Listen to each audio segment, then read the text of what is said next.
പരിശുദ്ധ ദിവ്യകാരുണ്യത്തിന്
പ്രസാദപര ചോർച്ച സംഭവിക്കുന്നത് നമ്മൾ അനുഭവിച്ച കാര്യങ്ങൾ നാട്ടുകാരോട് പറയും, വീട്ടുകാരോട് പറയും. പക്ഷേ ദൈവത്തിന് വേണ്ടി സഹിച്ച കാര്യങ്ങളാ അല്ലെങ്കിൽ ദൈവത്തിൻ്റെ വചനങ്ങൾ ജീവിക്കുന്നതിന് വേണ്ടി നമ്മൾ സഹിച്ച കാര്യങ്ങളാ. എനിക്കങ്ങനെ സംഭവിച്ചു, എന്നോട് അങ്ങനെ ചെയ്തു, അവരിങ്ങനെ പറഞ്ഞു എന്നൊക്കെ പറഞ്ഞു കഴിഞ്ഞാൽ വരാൻ പോണത് ഇന്ധനച്ചോർച്ച വരും. വിമാനങ്ങൾക്ക് ഇന്ധനച്ചോർച്ച എന്ന് പറയത്തില്ലേ, നിലത്തിറക്കിയെന്ന് പറഞ്ഞിട്ടില്ലേ, അതാണ് സംഭവിക്കുന്നത്. വിമാനങ്ങൾക്ക് ഇന്ധനച്ചോർച്ച വന്നാൽ നിലത്തിറക്കി കണ്ട വിമാനത്താവളത്ത് ഇറക്കേണ്ടി വരും. മനസ്സിലായി? അതുപോലെയാണ് നമ്മൾക്ക് ഇന്ധനച്ചോർച്ച, കൃപാവര ചോർച്ച സംഭവിക്കരുത്. കൃപാവര ചോർച്ച സംഭവിക്കുകയാണത്. അപ്പം നമ്മൾ ദൈവത്തിന് വേണ്ടി സഹിച്ച സഹനങ്ങളൊക്കെ മറ്റുള്ളവരോട് പറഞ്ഞ് അവരുടെ ഒരു സഹായ അനുഭൂതി വാങ്ങിച്ചു കഴിഞ്ഞാൽ ഇന്ധനച്ചോർച്ച ചെയ്യും. പരിശുദ്ധാത്മാവ് അമ്മയോട് പറഞ്ഞ ഒരു കാര്യം, മറിയം സൂക്ഷിക്കണം, ഇതിനകത്ത് ഒത്തിരി പ്രശ്നങ്ങളുള്ള ഒരു മേഖലയിലൂടെയാണ് നിൻ്റെ സുവിശേഷ സാക്ഷ്യം പോകണത്. അതുകൊണ്ട് നിനക്ക് ആരും ഇല്ലാത്തപ്പോൾ ഇത് പറഞ്ഞെങ്കിൽ ആരോടെങ്കിലും പറഞ്ഞാൽ ഒരു ആശ്വാസം കിട്ടും. അങ്ങനെ ഉള്ളപ്പോൾ നീ അപ്പായോടല്ലാതെ വേറെ ആരോടും പറയരുത്. കാര്യം അപ്പായാണ് ഹൃദയത്തിലുള്ളത്. അതുകൊണ്ടാണ് ഹൃദയത്തിൽ സംഗ്രഹിച്ചെന്ന് പറയണത്. അപ്പായോട് പറഞ്ഞെന്നാണ് ഈ പറയണത്. മറിയം ആ സങ്കടങ്ങൾ ദൈവത്തോട് പറഞ്ഞു, അതിനാണ് ഹൃദയത്തിൽ സംഗ്രഹിച്ചെന്ന് പറയണത്. നാട്ടുകാരോട് പറഞ്ഞു കഴിഞ്ഞാൽ അവരുടെ സഹാനുഭൂതി നിനക്ക് കിട്ടത്തില്ലേ, അതാ അപ്പം പ്രസാദപരം ചോർന്നു പോകും. അതാ ഇന്ധനം ചോർച്ചയെന്ന് പറയണത്. അപ്പോൾ കണ്ട സ്ഥലത്ത് ഇറക്കേണ്ടി വരും, യാത്ര മുന്നോട്ട് പോകത്തില്ല. പ്രാർത്ഥിക്കുക. കർത്താവായ ദൈവമേ, അങ്ങയുടെ വചനം പാലിക്കുവാൻ സുവിശേഷ സാക്ഷ്യത്തിനായി ഞാൻ ഏറ്റെടുക്കുന്ന സഹനങ്ങള് നിന്നോടുള്ള സ്നേഹത്തിന്റെ വിഷയമായതിനാൽ നിന്നോട് മാത്രം ഷെയർ ചെയ്യാൻ പരിശുദ്ധ അമ്മയെപ്പോലെ എന്നെ അഭ്യസിപ്പിക്കണമേ. അതായത് ഇപ്പൊ ഈശോ ഒരിക്കൽ പറഞ്ഞില്ലേ, ഈശോ എന്താ പറഞ്ഞേ, അതായത് സ്നേഹിതന് വേണ്ടി അല്ലേ, 15:13 യോഹന്നാൻ 15:13 ശ്രുതികട്ടെ ഹല്ലേലൂയ. യോഹന്നാൻ 15:13 സ്നേഹിതർക്ക് വേണ്ടി ജീവൻ അർപ്പിക്കുന്നതിനേക്കാൾ വലിയ സ്നേഹം ഇല്ല. ഇത് ഈശോ ചുമ്മാ അതായത് വേറെ ഒരു കാര്യമായിട്ട് നിന്ന് ഇപ്പം നമുക്ക് ഞാനൊരു കാര്യം ചോദിക്കട്ടെ. ഈ നല്ല സമറിയക്കാരനെ ആ കഥ നിങ്ങൾക്ക് ഇല്ല, ലുക്ക 10 അധ്യായത്തിലുള്ള ആ കഥയിൽ എന്താ പറയണത്? നല്ല സമറിയക്കാരൻ അയാൾ ഒരു മനുഷ്യൻ ജെറുസലേമിൽ നിന്ന് ജെറിക്കോയിലേക്ക് പോകുന്ന വഴിക്ക് കള്ളന്മാരുടെ കയ്യിൽ അകപ്പെട്ടു. അതിനെ മൃതപ്രായനാക്കി പൈസ അടിച്ചു മാറ്റി. അപ്പോൾ ഒരു സമരക്കാരൻ വന്ന് ഇയാളെ എണ്ണയും വീഞ്ഞ് ചോദിച്ച വ്രണങ്ങളെല്ലാം കഴുകി കഴുതപ്പുറത്ത് കയറ്റി സത്രത്തിൽ കൊണ്ടുപോയി പരിചരിച്ചതാണ് സഭ. അപ്പോൾ അതിൻ്റെ കൂടെ പറയാൻ പറ്റുന്നൊരു കഥയാണ് സ്നേഹിതന് വേണ്ടി ജീവൻ വിലരിക്കുന്നതിനേക്കാൾ വലിയ സ്നേഹമില്ല എന്ന് വേണേൽ പറയാം. അവിടെ അത് പറയാനായിട്ടില്ല. എന്നാലും ആ ഒരു സിറ്റുവേഷനിൽ പറയാൻ പറ്റിയൊരു വാചകമാണ്. കാര്യം സ്നേഹത്തെക്കുറിച്ചാണ് ഈശോ സംസാരിക്കുന്നത്. പക്ഷേ ഈശോയുടെ ഉള്ളിൽ നടക്കുന്ന ആന്തരിക വ്യാപാരങ്ങളുടെ ഭാഗമായിട്ടാണ് ഇത് പറഞ്ഞിരിക്കുന്നത്. ആന്തരിക വ്യാപാരം പുറത്ത് നടന്നൊരു സംഭവത്തിൻ്റെ ഭാഗമായിട്ടല്ല ഈ 15 ഒന്നൊരു വായിച്ച്, അതിൻ്റെ മുകളിലും താഴെ ഒന്ന് വായിച്ച് 15 12 15 14 ഒന്ന് വായിച്ച് ശ്രദ്ധിക്കട്ടെ. ഹല്ലേലൂയ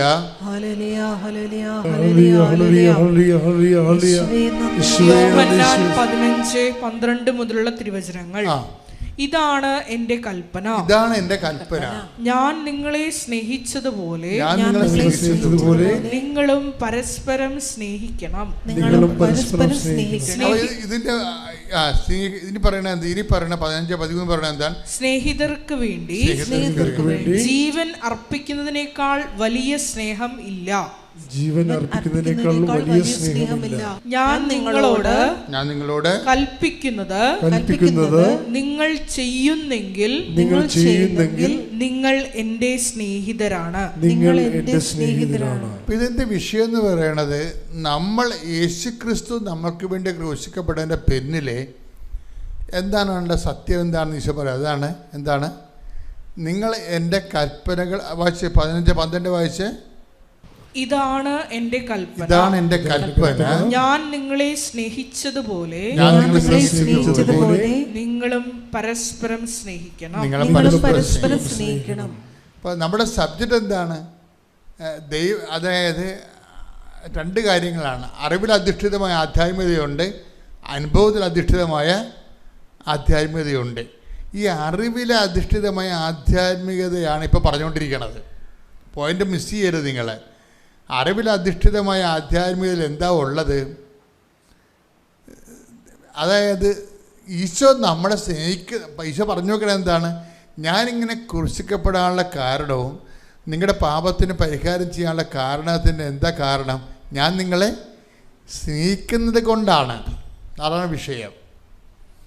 അപ്പോഴേ നമ്മളെ ഉടമ്പടിയിലൂടെ നേടിയെടുക്കേണ്ട ഒരു പ്രധാനപ്പെട്ട ലക്ഷ്യം എന്താണ്?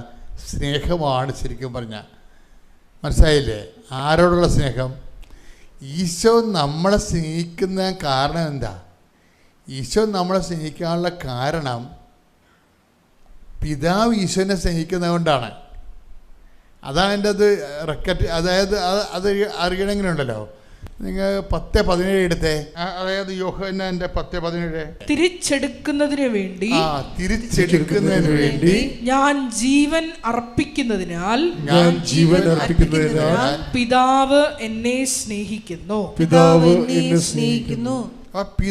എന്നെ സ്നേഹിക്കുന്നു എന്നുള്ളതാണ് ഈശോ അനുഭവിച്ച ഒരു അനുഭവം. നിങ്ങൾ എന്ത് IELTS പാസ്സായാലും ജപ്തി നടപടി മാറിയാലും കുഞ്ഞുങ്ങളെ നിങ്ങൾക്ക് ഉണ്ടായാലും നിങ്ങൾ കല്യാണം കഴിച്ചാലും നിങ്ങളുടെ ലക്ഷ്യം എന്ന് പറയണത് ദൈവത്തെ ലക്ഷ്യമായിട്ട് സിംഗിളായിരിക്കണം. നിങ്ങൾക്ക് പലപ്പോഴും ഈ വസ്തുവകളിൽ നേടിക്കഴിയുമ്പോൾ നിങ്ങളുടെ ലക്ഷ്യം അതിനകത്ത് തീരും. പറഞ്ഞു മനസ്സിലായില്ലേ? അത് എപ്പോഴും നമ്മൾ ശ്രദ്ധിക്കണം. ഉടമ്പടി ചെയ്യുന്ന ആൾക്കാർക്ക് പറ്റുന്ന ഒരു അബദ്ധം, അവിടെ നിയോഗങ്ങളാണ് അവിടെ ലക്ഷ്യം. പക്ഷെ ദൈവത്തിൻ്റെ ലക്ഷ്യം നിങ്ങളുടെ നിയോഗമല്ല. ദൈവത്തിൻ്റെ ലക്ഷ്യം എന്താ? അതായത് നിങ്ങൾ ദൈവത്തെ സ്നേഹിക്കുക എന്നുള്ളതാണ് ദൈവത്തിൻ്റെ ലക്ഷ്യം. പ്രത്യക്ഷീകരണത്തിൻ്റെ സാക്ഷിയായി എന്നെയും എൻ്റെ കുടുംബത്തെയും ഇവിടെ എത്തിച്ചതിന് അമ്മയ്ക്കും തിരുക്കുമാരനും 1000 നന്ദി പറയുന്നു. എൻ്റെ പേര് ജൂലി, ഇതെൻ്റെ ഹസ്ബൻഡ് ജിനീഷ്, എൻ്റെ മകൾ ജുവൽ, എൻ്റെ മകൻ ജീസക്. ഞാൻ ആദ്യമായി കൃപാസനത്തെക്കുറിച്ച് ഞാൻ ഒരുപാട് കേട്ടിട്ടുണ്ട്. പക്ഷേ എനിക്ക് കൃപാസനത്തിൽ നിന്നും ആദ്യമായിട്ട് എൻ്റെ സിസ്റ്റർ ഇൻ ലോ എനിക്കൊരു ലോക്കറ്റ് തന്നിട്ടുണ്ടായിരുന്നു. ആ ലോക്കറ്റ് വെച്ച് ഞാൻ എന്നും പ്രാർത്ഥിക്കുമായിരുന്നു. ഞാൻ അങ്ങനെ പ്രാർത്ഥിച്ചതിൻ്റെ ഫലമായി ഒരുപാട് ആഗ്രഹം ഉണ്ടായിരുന്നു. ഞാനൊരു നേഴ്സാണ്. നാട്ടിൽ ഞാൻ ഒരു പ്രൈവറ്റ് ഹോസ്പിറ്റലിലാണ് വർക്ക് ചെയ്തത്. അപ്പോൾ എൻ്റെ കസിൻസ് എല്ലാവരും പുറത്തായതുകൊണ്ട് എനിക്ക് ഒത്തിരി ആഗ്രഹം ഉണ്ടായിരുന്നു ഒന്ന് പുറത്ത് പോകണമെന്ന്. ഞാനങ്ങനെ ഈ ഉടമ്പടി ലോക്കറ്റല്ല, സോറി, ഞാൻ നോർമൽ എനിക്ക് സിസ്റ്ററിലോ തന്ന ആ ഇവിടുന്ന് വെഞ്ചരിച്ച ഒരു ലോക്കറ്റ് വെച്ച് ഞാൻ സ്ഥിരമായി പ്രാർത്ഥിക്കുമായിരുന്നു. എനിക്ക് സാമ്പത്തികമായി കുറച്ച് കടബാധ്യതകളുണ്ടായിരുന്നു. അപ്പം ഞാൻ അതിനൊക്കെ ഒത്തിരി വെച്ച് പ്രാർത്ഥിച്ച് ഒരു ദിവസം എൻ്റെ സിസ്റ്റർ പറഞ്ഞനുസരിച്ച് ഞാൻ പോയി എക്സാം എഴുതി. എനിക്കപ്പോൾ UK സ്കോർ കിട്ടി. അതുപോലെ തന്നെ ഞാൻ UK അപ്ലൈ ചെയ്തു. വിത്തിൻ 1 മന്തിൽ എനിക്ക് ഒരു ഇൻ്റർവ്യൂവിന് ഡേറ്റ് കിട്ടി. ആ ഇൻ്റർവ്യൂവിന് ഡേറ്റ് കിട്ടിയപ്പോൾ ഞാൻ ഈ ലോക്കറ്റ് എപ്പോഴും എൻ്റെ ഡ്രസ്സിൽ ഞാൻ കുത്തി വെച്ചിട്ടാണ് ഞാൻ നാട്ടിലും ജോലിക്ക് പോയിക്കൊണ്ടിരുന്നത്. അപ്പോൾ ഞാൻ ഒരുപാട് പ്രാർത്ഥിച്ചു. കാരണം എനിക്ക് നല്ല പേടിയുണ്ട്. അവിടുത്തെ ലാംഗ്വേജ്, ഇംഗ്ലീഷ് നമ്മുടെ പോലെയല്ല, അതെല്ലാം എനിക്ക് പേടിയായിട്ട് ഞാൻ എപ്പോഴും മാതാവിനോട് പ്രാർത്ഥിക്കുമായിരുന്നു, മാതാവേ എന്നെ നീ എവിടേക്കെങ്കിലും ഒന്ന് രക്ഷപ്പെടുത്തണേ. അങ്ങനെ പ്രാർത്ഥിച്ച് ആ ഇൻ്റർവ്യൂ ടൈമിലും ഞാൻ ഈ ലോക്കറ്റ് മുറുകെ പിടിച്ച്, ഓൺലൈൻ ഇൻ്റർവ്യൂ ആയിരുന്നു, വീഡിയോ കോളിൽ ഞാൻ ഇൻ്റർവ്യൂ അറ്റൻഡ് ചെയ്തു. എനിക്ക് വലിയ ബുദ്ധിമുട്ടൊന്നും തോന്നിയില്ല. നെക്സ്റ്റ് ഡേ അവരെനിക്ക് എന്നോട് പറഞ്ഞു, നീ ഓക്കെ ആണ്, നിനക്ക് ഓഫർ ലെറ്റർ എനിക്ക് അയച്ചു തന്നു. അത് കഴിഞ്ഞ് ഞാൻ എൻ്റെ ഹോസ്പിറ്റലിൽ ഞാൻ റിസൈൻ വെച്ചു 1 മന്ത്. അങ്ങനെ ഞാൻ വിത്തിൻ 1 മന്തിൽ എൻ്റെ എല്ലാ പേപ്പർ വർക്കും പരിശുദ്ധ അമ്മയുടെയും തിരുക്കുമാരൻ്റെയും അനുഗ്രഹത്താൽ എനിക്ക് എല്ലാം ശരിയായി. ഞാൻ 2022 മാർച്ച് 27 ഞാൻ UK പോയി. അവിടെ ചെന്ന് ഒരാഴ്ച കഴിഞ്ഞപ്പോൾ തന്നെ എനിക്ക് ജോലിയിൽ ജോയിൻ ചെയ്യാൻ പറ്റി.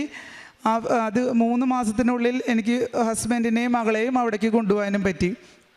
അങ്ങനെ അവിടെ നിൽക്കുമ്പോൾ എൻ്റെ കൂടെ എൻ്റെ റൂമിലുണ്ടായിരുന്നൊരു കുട്ടി, അവൾ കൃപാസനത്തിൻ്റെ ഉടമ്പടിയിലായിരുന്നൊരു കുട്ടിയാണ്, ലിനി എന്ന് അവളുടെ പേര്. അവൾ വഴി എനിക്ക് ഉടമ്പടി ലോക്കറ്റും ഉപ്പും തൈലെല്ലാം അവളുടെ കയ്യിലുണ്ടായിരുന്നു. അപ്പോൾ അവൾ എപ്പോഴും എന്നോട് പറയും, ഇത് കൈമാറാൻ പറ്റില്ല, പക്ഷേ നിനക്ക് വേണമെന്നുണ്ടെങ്കിൽ നീ പ്രാർത്ഥിക്കണമെങ്കിൽ ഞാനിവിടെ തിരികെത്തിച്ച് വെച്ചിട്ടുണ്ട്, രാവിലെ നിനക്ക് വൈകുന്നേരവും പ്രാർത്ഥിക്കാമെന്ന്. ഞാനപ്പോൾ അവളുടെ കൂടെ എന്നും പ്രാർത്ഥിക്കും. അങ്ങനെ എനിക്ക് കൃപാസനത്തിലേക്ക് വരണം എന്നുള്ളൊരാഗ്രഹം ഒരുപാട് എന്നിലേക്ക് വന്നു. അങ്ങനെ എനിക്ക് ഒരുപാട് സാമ്പത്തിക പ്രശ്നങ്ങളും രോഗാവസ്ഥകളും എല്ലാം വന്നപ്പോൾ ഞാൻ 2023 ജനുവരിയിൽ ഞാൻ ഓർത്തു, എനിക്ക് ഇങ്ങോട്ടേക്ക് വരാൻ പറ്റാത്തതുകൊണ്ട് ഓൺലൈൻ ഉടമ്പടി എടുക്കാം എന്ന്. ഞാൻ അച്ഛൻ്റെ ക്ലാസ്സുകളൊക്കെ ഇങ്ങനെ യൂട്യൂബിൽ കണ്ടപ്പോൾ ഞാൻ ഓൺലൈൻ ഉടമ്പടി എടുക്കാമെന്ന് തീരുമാനിച്ചു. അങ്ങനെ ഞാൻ ഓൺലൈൻ ഉടമ്പടി എടുത്തു. ഞാൻ 6 നിയോഗങ്ങൾ അതിനകത്ത് വെച്ചിട്ടുണ്ടായിരുന്നു. അപ്പോൾ ഞാൻ എന്നും ഉടമ്പടിയിലല്ലെങ്കിലും ഞാൻ രാവിലെ നീലത്തിരിയും വൈകുന്നേരം പച്ചത്തിരിയും അവൾ കത്തിച്ച് പ്രാർത്ഥിക്കുമ്പോൾ അവളുടെ കൂടെ പ്രാർത്ഥിക്കും. അങ്ങനെ ഓൺലൈൻ ഉടമ്പടി എടുത്തിട്ട് ഞാൻ അതിനകത്ത് 6 നിയോഗങ്ങൾ വെച്ചത് ആദ്യം തന്നെ എൻ്റെ വീട് വിൽപ്പനയുടെ കാര്യത്തിനായിരുന്നു. കാരണം ഒരു 9 വർഷത്തോളമായിട്ട് ഞങ്ങളൊരു വീട് വാങ്ങിയതിന് ശേഷം ഞങ്ങളുടെ തറവാട് വീട് വിൽക്കാൻ പറ്റാതെ 9 വർഷമായി അത് കിടക്കുമായിരുന്നു. ഒരുപാട് പേര് വന്ന് നോക്കി, ഒന്നെങ്കിൽ പൈസ കൊണ്ടാവില്ല. അങ്ങനെ ഇരിക്കുമ്പോൾ ഞങ്ങളുടെ അപ്പച്ചന് ക്യാൻസർ എന്നുള്ള രോഗം പിടിപെട്ടു. ആ സമയത്ത് സാമ്പത്തികമായി വളരെ പിന്നോക്കത്തിലേക്ക് പോയപ്പോൾ ഞങ്ങൾ വീണ്ടും കിട്ടിയ വിലയ്ക്ക് അത് കൊടുക്കാമെന്ന് തീരുമാനിച്ചു. പക്ഷേ അമ്മ അവിടെ സമ്മതിച്ചില്ല, അത് വിൽക്കാൻ പറ്റിയില്ല. പക്ഷേ അപ്പച്ചൻ്റെ ട്രീറ്റ്മെൻ്റ് എല്ലാം ഭംഗിയായിട്ട് നടന്നു, ഒരു കുഴപ്പമില്ലാതെ അപ്പച്ചൻ്റെ ട്രീറ്റ്മെൻറ്റും കാര്യങ്ങളും നടന്നു പോയി. അവസാനം ഇപ്പോൾ അത് കഴിഞ്ഞ് 2023 ഓൺലൈൻ ഉടമ്പടി എടുത്ത് വിത്തിൻ 1 മന്തിൽ എനിക്ക് മാതാവും തിരുകുമാരനും ആ വീട് ഞങ്ങൾ ആദ്യം ഉദ്ദേശിച്ച വിലയ്ക്ക് തന്നെ വിൽക്കാനും പറ്റി. അതിൻ്റെ രജിസ്ട്രേഷനും കാര്യങ്ങളെല്ലാം വളരെ ഭംഗിയായിട്ട് ഒരു തടസ്സവും കൂടാതെ ഞങ്ങൾ UK പോലും എല്ലാ കാര്യങ്ങളും ഞങ്ങൾക്ക് നടക്കാനും അതിൻ്റെ പൈസ കാര്യങ്ങളെല്ലാം ചെയ്യാനുള്ള അനുഗ്രഹം പരിശുദ്ധ അമ്മയും തിരുക്കുമാരനും ഞങ്ങൾക്ക് തന്നു. രണ്ടാമതായി എൻ്റെ ഹസ്ബൻഡിന് ഞാൻ ഉടമ്പടി എടുക്കാനുള്ള മെയിൻ എൻ്റെ ഹസ്ബൻഡിൻ്റെ പുറത്തൊരു പെട്ടെന്നൊരു മുഴ പോലെ പ്രത്യക്ഷപ്പെട്ടു. ഞാനൊരു നേഴ്സായതുകൊണ്ട് തന്നെ എനിക്കറിയാം, ഇന്നത്തെ കാലത്ത് ഒരു മുഴ ബയോപ്സിക്ക് പോയി വരുമ്പോൾ അത് 90% പോസിറ്റീവായിരിക്കും. ഞാൻ വളരെയധികം വിഷമിച്ചു ആ മുഴ കണ്ടപ്പോൾ. ഒരുപാട് ദുഃഖത്തിൽ നിന്ന് ഞങ്ങൾ UK ഒരു വർഷം ആവണതിന് മുമ്പ് തന്നെ ഒരു മുഴ കണ്ടപ്പോൾ വളരെ വിഷമിച്ചു. എൻ്റെ കയ്യിൽ പച്ചത്തിരി, അന്ന് ഞങ്ങൾ വീട് മാറിയായിരുന്നു. അപ്പോൾ എൻ്റെ അടുത്ത് അവളില്ല, അപ്പോൾ എനിക്ക് തിരികളൊന്നുമില്ല. ഞാൻ നോർമലി ഒരു മെഴുകുതിരി കത്തിച്ച് രാവിലെ എന്നും 5:30 ഞാൻ കരഞ്ഞ് പ്രാർത്ഥിക്കുമായിരുന്നു. അങ്ങനെ ഞങ്ങൾക്ക് അവിടുത്തെ GPയിൽ ഒരു അപ്പോയിൻമെൻറ്റ് കിട്ടി. UK ഒരു GP അപ്പോയിൻമെൻറ്റ്, ഹോസ്പിറ്റൽ അപ്പോയിൻമെൻറ്റ് വളരെ ബുദ്ധിമുട്ടാണ്. ഞങ്ങൾ ചെന്നിട്ടേ ഉള്ളൂ, ഞങ്ങൾക്കറിയില്ല അവിടുത്തെ കാര്യങ്ങൾ. അങ്ങനെ ഞങ്ങൾക്ക് അവിടുത്തെ GP ഒരു അപ്പോയിൻമെൻറ്റ് കിട്ടി. അവിടുത്തെ ഡോക്ടർ അന്ന് കണ്ടിട്ട് പറഞ്ഞു ഓക്കെ ഇതൊരു സ്കാൻ ചെയ്യണം. അങ്ങനെ ഞങ്ങൾക്ക് സ്കാനിങ്ങിന് ഡേറ്റ് കിട്ടി. 1 മന്തിൽ സ്കാൻ ചെയ്തു. ഡോക്ടർ പറഞ്ഞു ഇതൊരു ലിപ്പോമിയാണ്, പേടിക്കാനില്ല, പക്ഷെ നിങ്ങളത് എടുത്തു കളയണം. അതവിടെ ഇരിക്കുന്നത് അത്ര നല്ലതല്ല, കാരണം സ്പൈനൽ കോഡിനോട് ചേർന്നാണ്. അപ്പം ഞങ്ങൾക്കത് അതിലേറെ ടെൻഷനായി. അത് കഴിഞ്ഞ് നെക്സ്റ്റ് വന്ന മെയ് മാസത്തിൽ ഹസ്ബൻഡ് ഇവിടെ വരികയും ഉടമ്പടി എടുത്ത് പ്രാർത്ഥിക്കുകയും ചെയ്തു. അതുപോലെ തന്നെ ഇവിടെ നാട്ടിൽ സ്കാൻ ചെയ്തിട്ട് വീണ്ടും തിരിച്ച് UK വന്നു. ഇത് കഴിഞ്ഞ് ഞങ്ങൾക്ക് അവരവിടുന്ന് ഒരു ഡേറ്റ് തരുവാണ്. ഓക്കെ നിങ്ങൾക്ക് GP, അവിടുത്തെ GP എന്ന് പറഞ്ഞാൽ ഇവിടുത്തെ ഒരു പ്രൈമറി ഹെൽത്ത് സെൻറ്റർ പോലെയുള്ളൂ, അവിടെ വന്ന് നിങ്ങൾക്ക് സർജറി ചെയ്യാമെന്ന് പറഞ്ഞു. പക്ഷേ എനിക്ക് വളരെ പേടിയായിരുന്നു. സ്പൈനൽ കോഡിനോട് ചേർന്നുള്ള ഇത്രയും വലിയൊരു മുഴയുടെ ഭാഗം എത്രത്തോളം ഡീപ്പാണെന്നോ, ഒരു സ്കാനിങ് കഴിഞ്ഞ് ഏകദേശം ഒരു 5 മാസമായിട്ടുണ്ടായിരുന്നു. അത് എത്രത്തോളം ഡെവലപ്പായിട്ടുണ്ടോയെന്നൊന്നും അറിയില്ല. പക്ഷേ ഫിസിഷ്യനോട് ഞാൻ സംസാരിച്ചു. ആൾ പറഞ്ഞു ഇല്ല നമുക്ക് വേറൊന്നുമില്ല, ഇത് സിമ്പിളാണ്, ഒരു ജനറൽ അനസ്തേഷ്യ ചെയ്ത അവിടെ ആ ഏരിയയിൽ മാത്രം ഒന്ന് തരിച്ചിട്ട് ചെയ്യാവുന്ന കേസുള്ളൂ എന്ന്. ഒരുപാട് പ്രാർത്ഥിച്ച് ഞാൻ അപ്പോൾ ഹസ്ബൻഡ് എടുത്ത ഉടമ്പടി ലോക്കറ്റും ഉപ്പും എല്ലാം ഇട്ട് ഞാൻ നന്നായി പ്രാർത്ഥിച്ചു. ഞങ്ങളങ്ങനെ ലീവ് എടുത്തു. ഞങ്ങൾ ആ ക്ലിനിക്കിലെത്തി. ഒരുപാട് സങ്കടത്തോടെ ഞങ്ങൾ ആ ക്ലിനിക്കിലെത്തുന്നത്, കാരണം അവിടെ ഒരു സർജറി ചെയ്ത് എന്തെങ്കിലും കോംപ്ലിക്കേഷൻ ആയാൽ പിന്നെ എയർ ആംബുലൻസിൽ ഷിഫ്റ്റിംഗ് എല്ലാം വളരെ ബുദ്ധിമുട്ടാണ്. അങ്ങനെ ഞങ്ങൾ ഒരുപാട് സങ്കടത്തോടെ ഞാനും ഹസ്ബൻഡും എൻ്റെ ചേച്ചിയുടെ ഹസ്ബൻഡും കൂടി ഞങ്ങൾ ഏർലി മോർണിംഗ് അവിടെ എത്തി. തലേദിവസം തൊട്ട് ഫാസ്റ്റിംഗ് ആയിരുന്നു. രാവിലെ തിയേറ്റർ ഡ്രസ്സെല്ലാം ഇട്ടു, ആളെ മൈനർ OTയിലോട്ട് കയറ്റി. ഞാൻ അപ്പോഴും എൻ്റെ കയ്യിൽ കാശ് രൂപം പിടിച്ച് അവിടെ ഞാൻ ഉപ്പിട്ടു, കാശ് രൂപം പിടിച്ച് ഞാൻ കരഞ്ഞ് പ്രാർത്ഥിച്ചു ഞങ്ങൾ. കാരണം എന്തെങ്കിലും പ്രോബ്ലം വന്നാൽ എല്ലാവരും എന്നെയും കുറ്റപ്പെടുത്തും, കാരണം നാട്ടിൽ വന്ന് ചെയ്യാമായിരുന്നു, കൊച്ചൻ്റെ പഠിത്തം എല്ലാം ആയിട്ട് എനിക്ക് വരാൻ പറ്റുന്നില്ല. അങ്ങനെ ഞാൻ അവിടെ ചെയ്യാമെന്ന് തന്നെ തീരുമാനിച്ചത്. അങ്ങനെ തിയേറ്ററിലോട്ട് കയറി. അരമണിക്കൂർ കഴിഞ്ഞില്ല, സർജൻ വന്നിട്ട് എന്നോട് പറഞ്ഞു സോറി ഞങ്ങൾക്ക് ഈ സർജറി ചെയ്യാൻ പറ്റില്ല, കാരണം ഞാൻ വിചാരിച്ചതിനേലും വളരെ വലിപ്പം കൂടുതലാണ് ഈ മുഴ എന്ന്. നോർമലി എനിക്ക് അവിടെ സന്തോഷമാണ് തോന്നിയത്. കാരണം എന്താ വെച്ചിട്ടുണ്ടെങ്കിൽ പരിശുദ്ധ അമ്മ എൻ്റെ കൂടെ, എൻ്റെ കുടുംബത്തിൻ്റെ കൂടെ അവിടെ ഉണ്ടായെന്നുള്ള എൻ്റെ ഏറ്റവും വലിയ സാക്ഷിയായിരുന്നു അത്. കാരണം അത്രയും വലിയൊരു ക്ലിനിക്കിൽ നിന്നും എന്തെങ്കിലും സംഭവിച്ചാൽ ഷിഫ്റ്റ് ചെയ്യാൻ പറ്റുന്നില്ല എന്നുള്ളതും, അവിടെ ഇവിടുത്തെ പോലെ അത്ര പെട്ടെന്ന് ആരും ഓടിയെത്തി ഒന്നും ചെയ്യില്ല, എല്ലാം പ്രൊസീജിയർ വൈസേ ഉള്ളൂ. അങ്ങനെ നിൽക്കുമ്പോൾ ഞാൻ അമ്മയ്ക്ക് ആദ്യം നന്ദി പറഞ്ഞു. പരിശുദ്ധ അമ്മേ നന്ദി, നീ എനിക്ക് എന്തായാലും ഇതിൽ നിന്നും എന്നെ ഒഴിവാക്കി തന്നല്ലോ. പക്ഷെ അത് അവരുടെ ഫോൾട്ടായതുകൊണ്ട് അവരെനിക്ക് വിത്തിൻ 2 വീക്സിൻ്റെ ഉള്ളിൽ എനിക്ക് ഹോസ്പിറ്റലിലേക്ക്, ഒരു പ്രൈവറ്റ് ഹോസ്പിറ്റലിലേക്ക് എനിക്ക് ഒരു അപ്പോയിൻമെൻറ്റിന് ഡേറ്റ് തന്നു ഹസ്ബൻഡിന്. പക്ഷെ അവിടെ ഒരു പ്രൈവറ്റ് ഹോസ്പിറ്റൽ കാണാമെന്നുള്ളത് വളരെ അസാധ്യമായ ഒരു കാര്യമാണ്. ഞാൻ അപ്പോഴും ഈ ഉടമ്പടി ലോക്കറ്റ് ഞാൻ എന്നും മാതാവിൻ്റെ തൈലം പുറത്ത് പുരട്ടി ഹസ്ബൻഡ് പുറത്ത് പുരട്ടി പ്രാർത്ഥിക്കുമായിരുന്നു. അത് വെച്ച് ഞങ്ങൾ അവിടെ ചെന്നു. അവിടെ ചെന്നപ്പോൾ ഒരു മലയാളി ഡോക്ടറായിരുന്നു. ഡോക്ടർ ഞങ്ങളോട് സംസാരിച്ചിട്ട് പറഞ്ഞു ഇതത്ര പ്രോബ്ലം ഉള്ളതൊന്നല്ല, അപ്പം നമുക്കിത് ലിസ്റ്റിലിടാം, ചിലപ്പോൾ 2-3 വർഷം എടുക്കും ഇതൊന്ന് ചെയ്യണമെങ്കിൽ. അപ്പോൾ ഞങ്ങൾക്ക് വീണ്ടും വിഷമായി, കാരണം 3 വർഷം കഴിഞ്ഞ് അത് ചെയ്യുമ്പോൾ ഒരു പോസിറ്റീവ് വന്നാൽ ഞങ്ങൾ എന്ത് ചെയ്യും? അപ്പോൾ എല്ലാവരും വീണ്ടും എന്നെയും കുറ്റപ്പെടുത്തും. അതുകൊണ്ട് ഞാൻ വീണ്ടും തീരുമാനിച്ചു ശരി എന്നാൽ അടുത്ത വെക്കേഷൻ നാട്ടിൽ വരാം, ചെയ്യാമെന്ന്. അങ്ങനെ മാതാവിനോട് കരഞ്ഞ് പ്രാർത്ഥിച്ചതിൻ്റെ ഫലമായി 1 വീക്ക് കഴിഞ്ഞപ്പോഴേക്കും എനിക്ക് വീണ്ടും ഇത് വരാണ്. പ്രൈവറ്റ് ഹോസ്പിറ്റലിലേക്ക് ഹസ്ബൻഡിന് ഒരു അപ്പോയിൻമെൻറ്റ് കിട്ടി. ഞാൻ അവിടെ ചെന്നപ്പോൾ അവരെനിക്ക് 3 വർഷം എന്ന് പറഞ്ഞ സർജറി 1 മാസം 1.5 മാസത്തിൻ്റെ ഉള്ളിൽ എൻ്റെ പ്രൊസീജിയറുകളെല്ലാം കഴിഞ്ഞ് പ്രൈവറ്റായിട്ട് എനിക്ക് എൻ്റെ സർജറി ചെയ്യാൻ മാതാവ് അനുഗ്രഹിച്ചു. അങ്ങനെ അതും ഞങ്ങൾക്ക് പേടിയായിരുന്നു. UK എങ്ങനെയാണ് ഒരു സർജറി കഴിഞ്ഞാലെന്ന് അറിയില്ല, 1 ഡേ പ്രൊസീജിയറാണെന്ന് പറഞ്ഞു. അപ്പോൾ അന്ന് കഴിഞ്ഞ് വീട്ടിൽ വരുമ്പോൾ എന്താണെന്നറിയില്ല, ജനറൽ അനസ്തേഷ്യയിൽ ചെയ്യണമെന്ന് പറഞ്ഞു. അങ്ങനെ മാതാവിനോട് വീണ്ടും കരഞ്ഞ് പ്രാർത്ഥിച്ചു. ഈ ലോക്കറ്റ് എപ്പോഴും ഞങ്ങളുടെ കൂടെയുണ്ട്, ഉടമ്പടി തൈലം ഉപ്പും കൊണ്ട് ഞങ്ങൾ എപ്പോഴും നടക്കുക. അവിടെ ചെന്ന് കഴിഞ്ഞപ്പോൾ സഞ്ചാരി മാതാവ് സമയത്ത് ചുരുക്കത്തിൻ്റെ അമ്മ ഞങ്ങളുടെ കൂടെ ഒരു എന്താ പറയുക തിയേറ്ററിലോട്ട് ഒരു ചേച്ചീനെ, ആ ചേച്ചി അന്ന് തിയേറ്റർ ഡ്യൂട്ടിയിൽ ഇല്ലാത്ത ആളാണ്, ഓഫാണ് ചേച്ചിക്ക്. പക്ഷെ 2 ദിവസം മുമ്പ് ചേച്ചി എന്നോട് പറയാണ് എടി ഞാൻ വരുന്നുണ്ട്, ഞാൻ അന്ന് കേസിലുണ്ടാവും, നീ വിഷമിക്കണ്ട. എനിക്കറിയാതെ ആ ചേച്ചിയല്ല, അവിടെ അമ്മ പ്രത്യക്ഷപ്പെട്ടതാണ്. അമ്മ വന്നതാണ് ഞങ്ങളുടെ സങ്കടത്തിന്. അമ്മ ചേച്ചിയുടെ രൂപത്തിൽ അവിടെ വന്നു എന്ന് മാത്രം. സർജറി കയറി ആദ്യത്തെ അനസ്തേഷ്യ കൊടുത്തു. പക്ഷേ അത് വളരെ ഡീപ്പായിരുന്നു, ഫുൾ ചെയ്ത് തീർക്കാൻ പറ്റിയില്ല. വീണ്ടും പറഞ്ഞ സമയം കഴിഞ്ഞു, വീണ്ടും അവർ അനസ്തേഷ്യ കൊടുത്തു. എന്നിട്ട് വീണ്ടും അവരത് സർജറി ചെയ്തു. ഒരു 2-3 അവർ കഴിഞ്ഞപ്പോൾ ആളെ റൂമിലോട്ട് കൊണ്ടുവന്നു. ഏകദേശം കോൺഷ്യസ് ആയിട്ടാണ് ആ ചേച്ചി തന്നെ പോയത്. അപ്പോൾ എനിക്കറിയാം അമ്മയാണ് അവിടെ ഇടപെട്ടത്, അതുകൊണ്ട് എനിക്ക് യാതൊരു ടെൻഷൻ ഉണ്ടായിരുന്നില്ല. വൈകുന്നേരം 8 മണിയായപ്പോഴേക്കും ആൾക്ക് കുഴപ്പമൊന്നുമില്ലാണ്ട് ഞങ്ങളെ വീട്ടിലോട്ട് വിട്ടു. അത് കഴിഞ്ഞ് അത് 1 മന്ത് കഴിഞ്ഞപ്പോൾ അതിൻ്റെ റിസൾട്ട് വന്നു. ബയോപ്സി നെഗറ്റീവായിരുന്നു. യാതൊരു കുഴപ്പമുണ്ടായിരുന്നില്ല. പരിശുദ്ധ അമ്മയും തിരുക്കുമാരനും അവിടെ നടത്തിയ വലിയൊരു ഇടപെടൽ ഞങ്ങളുടെ ജീവിതത്തിൽ വളരെ ഒരു വിഷമത്തിൽ നിന്ന് ഞങ്ങളെ മാറ്റിയതായിരുന്നു. ഇപ്പോൾ ഹസ്ബൻഡിന് യാതൊരു കുഴപ്പമില്ല. അതുപോലെ പിന്നെ ഞങ്ങൾക്ക് ഹസ്ബൻഡിൻ്റെ ലൈസൻസ് ആയിരുന്നു. പിന്നെ UK ലൈസൻസ് എന്ന് പറഞ്ഞാൽ വളരെ ബുദ്ധിമുട്ടുള്ള കാര്യമാണ്. UK തിയറിയും പ്രാക്ടിക്കലും ഉണ്ട്. അതിൽ തിയറിയിൽ തന്നെ 2 മോഡ്യൂൾ എഴുതണം.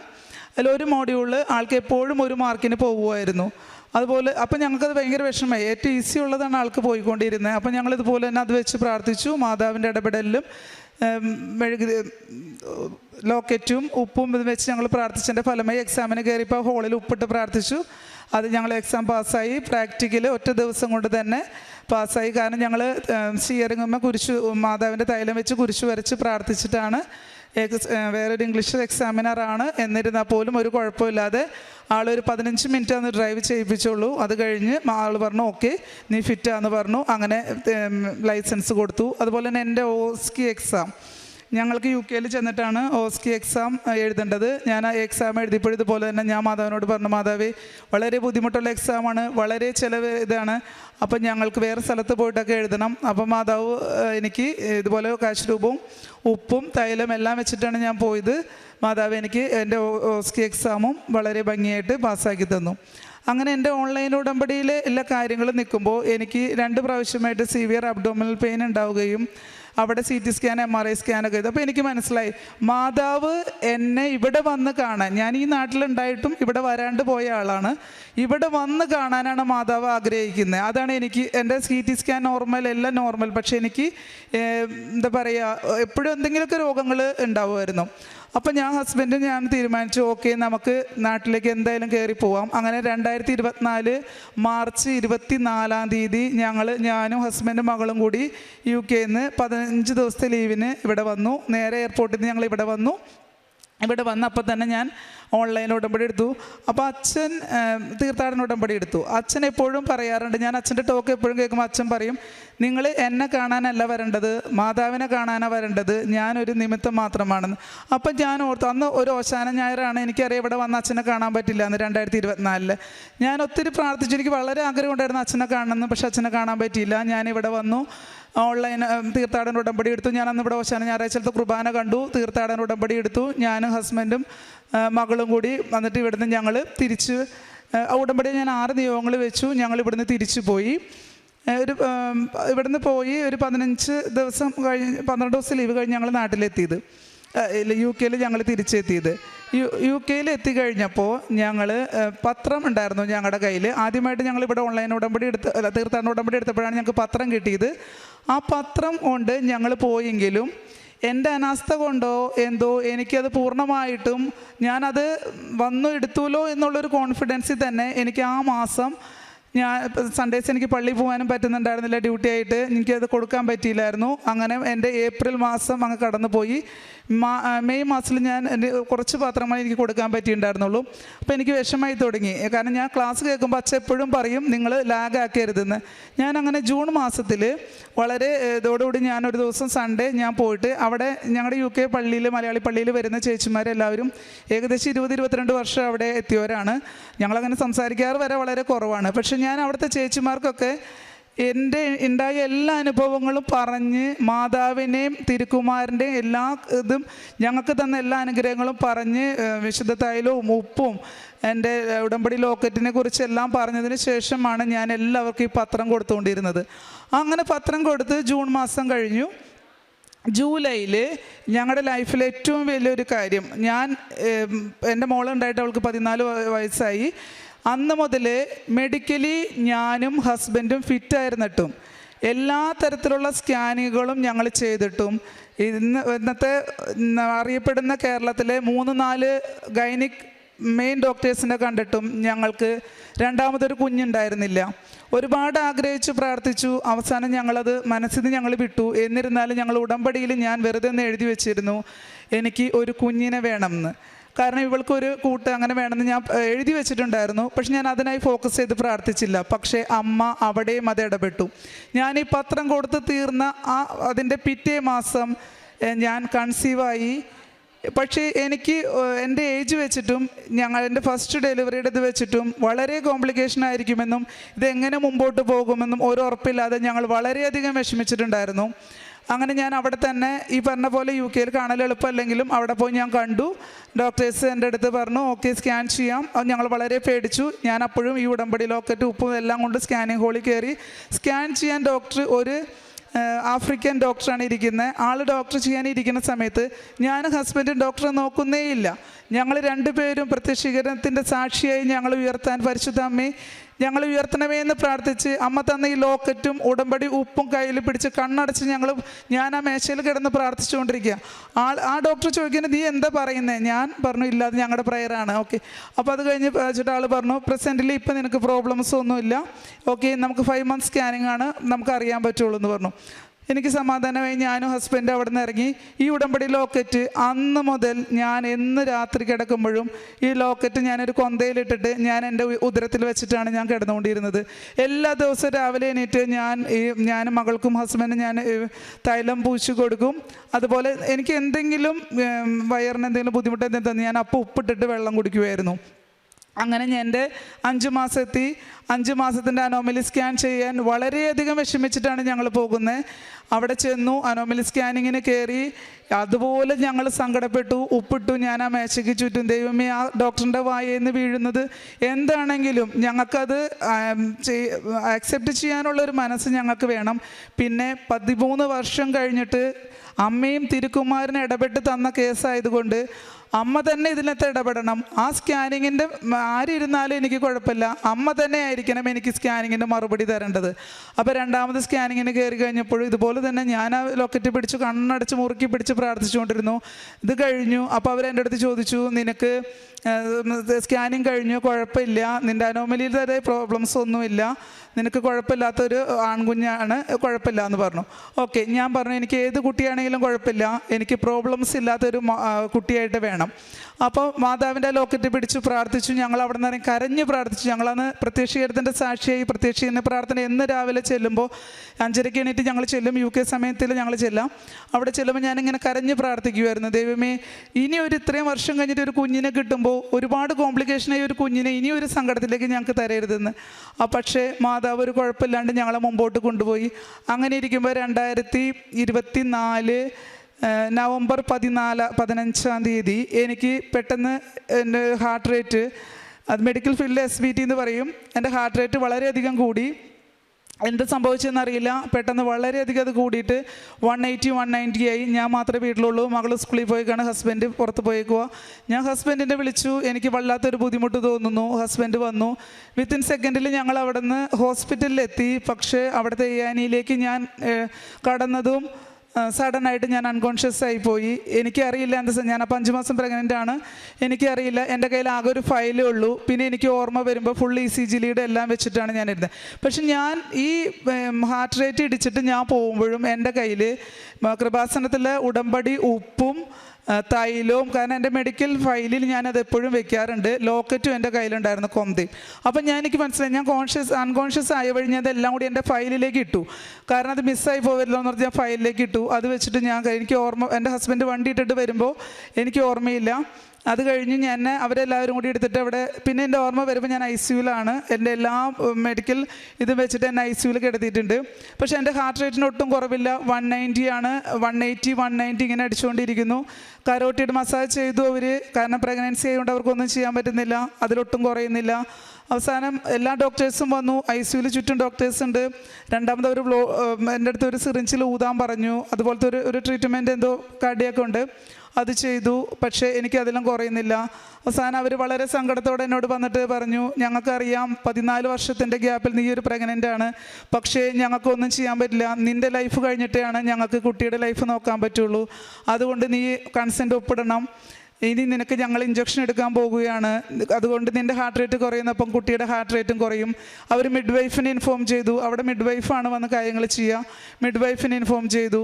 മിഡ് വൈഫ് വന്നു. എൻ്റെ ചുറ്റും 5-6 doctors, 4-5 medical students, mid wife, ഞാൻ ICU ബെഡിലെല്ലാം ഇതിലൊന്നും ഞാൻ കിടക്കുന്നുണ്ട്. അപ്പോഴും എൻ്റെ കയ്യിൽ ഞാൻ ഹസ്ബൻഡിനോട് പറഞ്ഞു എനിക്ക് എൻ്റെ ലോക്കറ്റ് വേണം. ഞാൻ എൻ്റെ ലോക്കറ്റ് എടുത്ത് ഞാൻ എൻ്റെ വയറിനോട് ചേർത്ത് പിടിച്ചിട്ട് ഞാൻ പറഞ്ഞു, അമ്മ 14 കൊല്ലം കഴിഞ്ഞ് തന്നെങ്കിൽ ഇന്ന് അമ്മ എടുക്കാനാണ് അമ്മയുടെ ആഗ്രഹമെങ്കിൽ അത് സഹിക്കാനുള്ള ശക്തി എനിക്കും എൻ്റെ കുടുംബത്തിനും തരണം. കാരണം എൻ്റെ ഫാമിലിയിൽ എല്ലാവരോടും പറഞ്ഞു പ്രഗ്നൻ്റ് ആണ്, കുഴപ്പമൊന്നുമില്ല എന്ന്. പിന്നെയാണ് ഇത് സംഭവിക്കുന്നത്.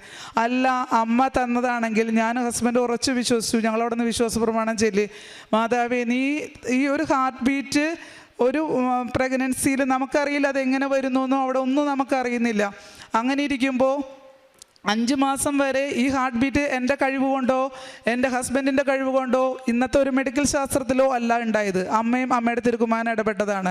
ആ അമ്മയ്ക്ക് എൻ്റെ ഹാർട്ട് റേറ്റ് കുറയ്ക്കുന്നൊപ്പം എൻ്റെ മകൻ്റെ ഹാർട്ട് റേറ്റിനെ പിടിച്ചു നിർത്താൻ പറ്റുമെന്ന് ഞാനും എൻ്റെ ഹസ്ബൻഡ് അവിടെ നിന്ന് ഉറച്ച് വിശ്വസിച്ച് പ്രാർത്ഥിച്ചു. എനിക്കവർ ഇഞ്ചക്ഷൻ എടുത്തു. ഞാൻ പക്ഷേ അതിലൊന്നും എനിക്ക് അങ്ങനെ ഒരു ടെൻഷൻ തോന്നിയില്ല. എൻ്റെ ഇഞ്ചക്ഷൻ കഴിഞ്ഞു, അരമണിക്കൂർ കഴിഞ്ഞു, എൻ്റെ ഹാർട്ട് റേറ്റ് കുറഞ്ഞുകൊണ്ടിരിക്കുന്നു. മിഡ് വൈഫ് വന്നു. മിഡ് വൈഫ് വന്നിട്ട് എൻ്റെ അടുത്ത് പറഞ്ഞു, നീ വിഷമിക്കണ്ട, അങ്ങനെയാണെങ്കിൽ അത് ദൈവത്തിൻ്റെ ഇഷ്ടം. പക്ഷെ അത് ഇംഗ്ലീഷ് നാടാണ്, അവർക്ക് അങ്ങനെ നമ്മുടെ ഇങ്ങനത്തെ വിശ്വാസങ്ങളൊന്നുമില്ല. അപ്പോൾ എൻ്റെ കയ്യിൽ ലോക്കറ്റ് കണ്ടപ്പോൾ ആൾ എൻ്റെ അടുത്ത് ചോദിച്ചു ഇത് എന്തുവാന്ന്. ഞാൻ പറഞ്ഞു ഇത് ഞങ്ങളുടെ ഒരു മാതാവാണ്, ഇങ്ങനെയാണ്. പക്ഷെ എനിക്കൊന്നും പറയാൻ, എൻ്റെ ഹാർട്ട് അത്ര ഫാസ്റ്റിൽ ഇടിച്ചുകൊണ്ടിരിക്കുകയാണ്. അപ്പോൾ എൻ്റെ ചേച്ചി അവിടെയുണ്ട്, അവരെല്ലാവരും വന്നു. അത് കഴിഞ്ഞ് ഞാനിങ്ങനെ പതുക്കെ എൻ്റെ ഹാർട്ട് റേറ്റ് കുറഞ്ഞു. പക്ഷേ കുട്ടിയുടെ ഹാർട്ട് റേറ്റ് കുറയുന്ന ഉറപ്പുള്ളതുകൊണ്ട് അവരെന്നെ അവിടെ അഡ്മിഷനിൽ തന്നെ കിടത്തി. ഞാൻ ഏകദേശം ഒരു രാത്രി 12:30 വരെ, ഇത് സംഭവിക്കുന്നത് ഒരു ഉച്ചയ്ക്ക് ഒരു 2:30 2:30 തൊട്ട് ഒരു 5:30 വരെ ഏകദേശം ഒരു ഹാർട്ട് റേറ്റിൽ തന്നെ പോയി. രാത്രി ഒരു 9:30 കൂടി എൻ്റെ ഹാർട്ട് റേറ്റ് വളരെ വളരെ കുറഞ്ഞു വന്നു. മിഡ് വൈഫ് കണ്ടിന്യൂസ് ആയി നോക്കിക്കൊണ്ടിരുന്നു. ഞാൻ കണ്ടിന്യൂസ് ആയിട്ട് വിശ്വാസ പ്രമാണം ചൊല്ലി അമ്മയുടെ പ്രത്യക്ഷീകരണത്തിൻ്റെ പ്രാർത്ഥന. അപ്പം എൻ്റെ കയ്യിൽ ബുക്കില്ല, ഞാൻ മൊബൈലിൽ ഗൂഗിളിൽ അപ്പം തന്നെ ഞാൻ എടുത്തു. ഞാനത് ICU ബെഡിൽ കിടന്ന് ഞാൻ പ്രത്യക്ഷീകരണ പ്രാർത്ഥന ഇങ്ങനെ ഞാൻ ചൊല്ലിക്കൊണ്ടിരുന്നു. ഞാൻ ആര് പറയുന്നതും കേൾക്കുന്നില്ല, ഞാൻ ചൊല്ലിക്കൊണ്ടിരുന്നു, മാതാവേ നീ നിനക്ക് ഇഷ്ടമാണെങ്കിൽ നീ ഞങ്ങൾക്ക് ഈ കുഞ്ഞിനെ തരണം. ഇനി എല്ലാവരോടും പറഞ്ഞത് മാറ്റി പറയാനോട് ഒരിട വരുത്തിയത് അമ്മയെന്ന് ഞങ്ങൾ കരഞ്ഞ് പ്രാർത്ഥിച്ചു. അമ്മ കഴിഞ്ഞു. എന്നെ 12:30 ആയപ്പോഴേക്കും എൻ്റെ അടുത്ത് മിഡ് വൈഫ് വന്നിട്ട് പറഞ്ഞു, സ്റ്റിൽ നിൻ്റെ കുട്ടിക്ക് ഒരു കുഴപ്പമില്ല, ഒരു ഹാർട്ട് റേറ്റിൽ പോലും ഒരു കുറവ് കാണിച്ചിട്ടില്ല, അന്നുള്ള പോലെ തന്നെ ഇന്ന് ഇഞ്ചക്ഷൻ കഴിഞ്ഞു, ഇത്രയും 4 മണിക്കൂർ കഴിഞ്ഞിട്ട് നീ ഓക്കെയാണ്, നിനക്കതുകൊണ്ട് ഇന്ന് വീട്ടിൽ പോവാം. പക്ഷേ നീ നാളെ, കാരണം അന്ന് എൻ്റെ മോള് മാത്രമേ ഉള്ളൂ, മോളെ എൻ്റെ ചേച്ചിയുടെ വീട്ടിലാക്കിയിട്ടാണ് പോയിരിക്കുന്നത്. ചേച്ചി വന്ന് കൊണ്ടുപോവുക ചെയ്തത്, കാരണം ഞാൻ ഹോസ്പിറ്റലായതുകൊണ്ട്. ഞാൻ വീട്ടിൽ വന്നു. രാവിലെ 7:30 ഞാൻ വീണ്ടും പോയി. എൻ്റെ അവിടെ ചെന്ന വഴി അവർ പറഞ്ഞു ECG എടുക്കണം വീണ്ടും, കാരണം ഹാർട്ട് റേറ്റ് ഇങ്ങനെ ആയതുകൊണ്ട്. വീണ്ടും എനിക്ക് പരീക്ഷണങ്ങളായി. ഞാൻ ഉടമ്പടി ഉപ്പും ലോക്കറ്റും കൊണ്ടാണ് പോകുന്നത്. ഞാൻ ECG എടുത്തു. ECGയിൽ നോർമലാണ്. അപ്പോൾ എനിക്ക് സന്തോഷമായി. ഞാൻ വിചാരിച്ച് പോകാമല്ലോ എന്ന് വിചാരിച്ചു. പക്ഷേ അതിൻ്റെ ഇടയ്ക്ക് കാർഡിയാക്ക് അവർ ഫയൽ വെച്ചിട്ടുണ്ടായിരുന്നു. കാർഡിയാക്ക് ഡോക്ടർ വന്നിട്ട് പറഞ്ഞു CT സ്കാൻ ചെയ്യണം എന്ന് പറഞ്ഞു. അപ്പോൾ എനിക്ക് വീണ്ടും വിഷമമായി. പ്ലെയിൻ CT ചെയ്താൽ പോരാ, CT കോൺട്രാസ്റ്റ് ചെയ്യണം. ഞാൻ പ്രാർത്ഥിച്ചു, അമ്മേ നീ ഇനിയും പരീക്ഷിക്കുകയാണ്. ഞാൻ അവിടെ ഒരു ഇത്തിരി ഉപ്പിട്ട് പ്രാർത്ഥിച്ചിട്ട് ഞാൻ പറഞ്ഞു, ദൈവമേ ഡോക്ടർ എനിക്കത് വേണ്ട, എൻ്റെ അമ്മ എനിക്ക് തന്നിട്ട് ഈ ജീവൻ തന്നിട്ട്, ഞാൻ ഹസ്ബൻഡ് മാത്രമേ ഉള്ളൂ, ഞങ്ങൾ തീരുമാനിച്ചു വേണ്ട, CT കോൺട്രാസ്റ്റ് ചെയ്യണ്ട, മാതാവ് ഇടപെടും. അപ്പോഴത്തെ എൻ്റെ ECG നോർമലാണ്. അങ്ങനെ എനിക്ക് മാതാവ് CT ചെയ്യാതെ അവിടെ ഡോക്ടർ എഴുതി വെച്ചു. പക്ഷേ എനിക്ക് ചെയ്യേണ്ടി വന്നില്ല. അങ്ങനെ 8 മാസം എനിക്ക് ഡ്യൂട്ടിക്ക് പോകാൻ പറ്റി. 9ാമത്തെ മാസം എനിക്ക് അവർ തന്നെ ലീവ് തന്നു. അത് കഴിഞ്ഞ് മാർച്ച് 31, 2025 എൻ്റെ മോനെ ഡെലിവറി സിസേറിയൻ ആയിരുന്നെങ്കിൽ പോലും ഒരു കുഴപ്പമില്ലാത്ത നല്ലൊരു ആൺകുഞ്ഞിനെ തന്ന് മാതാവ് എന്നെ അനുഗ്രഹിച്ചു. ഇന്നലെ അവന് ഇവിടുന്ന് പത്രം കൊടുത്തിട്ട് 1 വർഷം 3 മാസത്തിനുള്ളിൽ പ്രഗ്നൻ്റായി. 1 വർഷം കറക്റ്റ് ഇവിടുന്ന് ഉടമ്പടി എടുത്ത സമയത്ത് അവന് 9 മാസം പൂർത്തിയായി. ഞാൻ അവിടെ ഡെലിവറി ആയി. ഇന്നലെ അവന് 1 വയസ്സ് തികഞ്ഞു. ഇന്നിപ്പോൾ ഞങ്ങൾ UK നേരെ, ഞാൻ അന്ന് വിചാരിച്ചിട്ടുണ്ടായിരുന്നു അമ്മയുടെ അടുത്ത് വന്ന് അമ്മയുടെ തിരുക്കുമാരനെ കാണിച്ചിട്ട് ഞാൻ വീട്ടിലോട്ട് പോകുള്ളൂ എന്ന്. ഞങ്ങൾ ഇന്ന് വന്നു. രാവിലെ അവിടെ എത്തി. നേരെ ഞങ്ങൾ ഇങ്ങോട്ടേക്ക് വന്നു. മകനെ ഇവിടെ അമ്മേനെ കാണിച്ചിട്ട് ഉടമ്പടി പുതുക്കിയിട്ട് വേണം പോകാനെന്ന് ഓർത്തിട്ട് ഞങ്ങൾ ഇവിടേക്ക് വന്നു. അതുപോലെ ഇനി എൻ്റെ കാരുണ്യ പ്രവർത്തികൾ എന്ന് പറയാനായിട്ട് ഞങ്ങൾക്ക് അവിടെ UK ഇങ്ങനെ ഫുഡ് ഉണ്ടാക്കി കൊടുക്കുക അങ്ങനെ കാര്യങ്ങൾക്കൊന്നും പറ്റുമൊന്നുമില്ല. ഞങ്ങൾ പത്രം മാതാവിൻ്റെ യേശുവിൻ്റെ പ്രത്യക്ഷീകരണത്തിൻ്റെ കാര്യങ്ങൾ പറഞ്ഞ് തന്ന അനുഗ്രഹങ്ങൾ പറഞ്ഞ് എല്ലാവർക്കും പത്രങ്ങൾ കൊടുക്കുമായിരുന്നു. ഇന്ന് ഞാൻ പത്രം മേടിച്ചിട്ടുണ്ട്, ഇംഗ്ലീഷ് പത്രം മലയാള പത്രം. ഞാൻ ഇനി പോയിട്ട് ഞാൻ എല്ലാവർക്കും അത് പറഞ്ഞു കൊടുക്കും.